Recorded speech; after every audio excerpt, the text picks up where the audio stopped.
একটা ব্যাংকের গ্রাহক যদি মাত্র এক সপ্তাহে 4,200 কোটি টাকা তুলে নেয় তাহলে কি হতে পারে?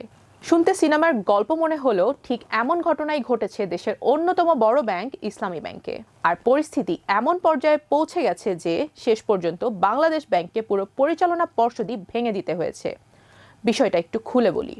গত কয়েক সপ্তাহ ধরে ইসলামী ব্যাংক নিয়ে নানা আলোচনা চলছিল, বিশেষ করে নতুন চেয়ারম্যান নিয়োগকে কেন্দ্র করে। 24 মে ব্যাংকটির চেয়ারম্যান অধ্যাপক জুবাইদুর রহমান পদত্যাগ করেন।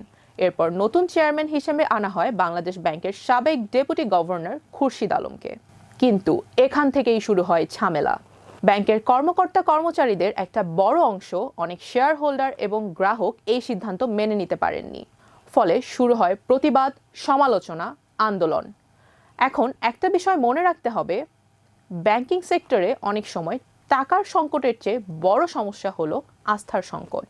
মানুষ যখন মনে করে তাদের টাকা ঝুঁকিতে আছে তখন তারা আর অপেক্ষা করে না, সরাসরি ব্যাংকে যেয়ে টাকা তুলে নিয়ে আসে। এখানেও ঠিক তাই হয়েছে। খুব অল্প সময়ের মধ্যে গ্রাহকরা 4,200 কোটি টাকা তুলে নেয়। এখন আপনি ভাবুন, একটা ব্যাংকে যদি হঠাৎ করে এত বিপুল পরিমাণ টাকা পরিশোধ করতে বাধ্য হয় তাহলে চাপটা কতটা হতে পারে। পরিস্থিতি সামাল দিতে বাংলাদেশ ব্যাংক এগিয়ে আসে, ব্যাংকটির 2,500 কোটি টাকার তারল্য সহায়তা দেয়।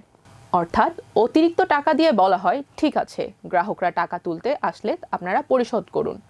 কিন্তু তাতেও উদ্বেগ পুরোপুরি কমেনি, কারণ মানুষ তখন আর শুধু ব্যাংকের ব্যালেন্স শিট দেখছে না, তারা দেখছে ভবিষ্যতে কি হবে।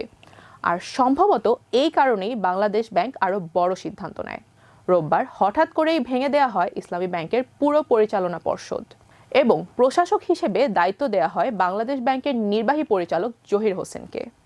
অর্থাৎ এখন থেকে ব্যাংকটি সরাসরি কেন্দ্রীয় ব্যাংকের তত্ত্বাবধানে চলবে। তবে আসল প্রশ্নটা অন্য জায়গায়। এত বড় সংকট তৈরি হলো কেন?